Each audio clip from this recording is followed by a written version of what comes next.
But first, the desperation of a government that doesn't deserve to win an election now extends to politicising the public service. In the last few days, we've seen the government's dirt unit try and smear Peter Dutton over fanciful insider trading claims dating back a decade and a half. But that didn't stop one of the mean girls, Finance Minister Katie Gallagher, kicking it along in Senate estimates. You know, we have questions. You're throwing mud at Peter Dutton. That's all you've got. Grubby. So grubby, Minister. You're better than that, apparently. Well, it was just a coincidence, was it, that there was a lot of shares purchased the day before a bank day? Say it outside this room. Go what on. a coincidence. Go on.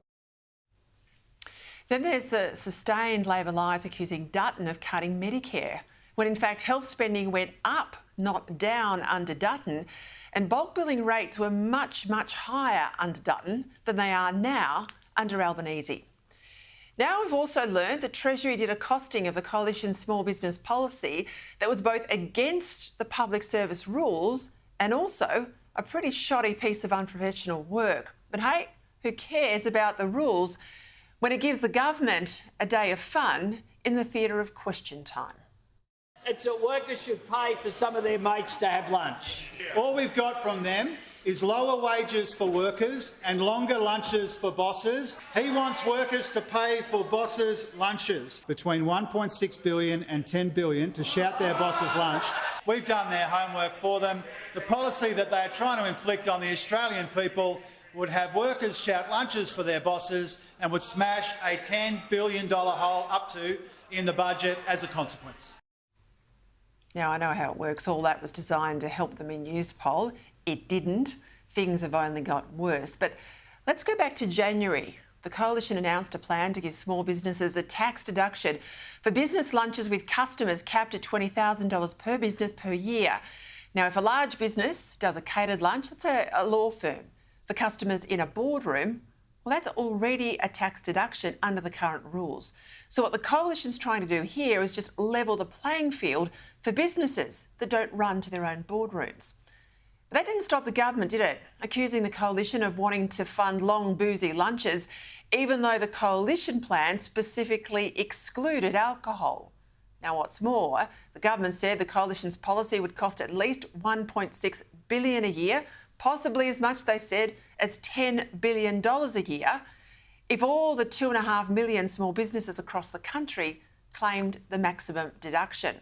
Now, this is despite the fact that the Coalition had its own costing from officials, government officials in the Parliamentary Budget Office, that put the cost of the policy at less than $250 million a year. At the time, the Shadow Treasurer, Angus Taylor, said the government had politicised the public service. We have a long-standing custom in this country of not politicising the public service, but it is very clear today the Treasurer is intent on doing exactly that. Well, we now find out Taylor was dead right. Emails coming to light. This is through the Senate estimates process between Treasury officials specifically referring to the Coalition's media release, which proves, as the Coalition argued, that these officials were operating outside the rules but deliberately going after opposition policy rather than doing what they're paid to do, and that's implementing government policy, not playing politics. As well, Treasury officials specifically warned that their costing had, quote, low reliability, as it was based on, quote, limited data. It also seems that Treasury's first costing was subsequently revised upwards. Now, I'd assume here that's after pressure from Labor politicians or staffers to the officials. Now, naturally, under questioning and estimates, the Departmental Secretary, Stephen Kennedy, was stonewalling, even though it's clear he and other officials knew exactly what was happening. They were being asked to cost an opposition policy under the guise of being asked by the government to cost something it said it might introduce later. Now, this is a sad commentary on the decline of the public service that's allowed itself to be exploited in this way. It looks like our country doesn't just need a much better government, we also need a much more professional public service. And if the Coalition should win, Treasury Secretary Kennedy has got to be the first to go.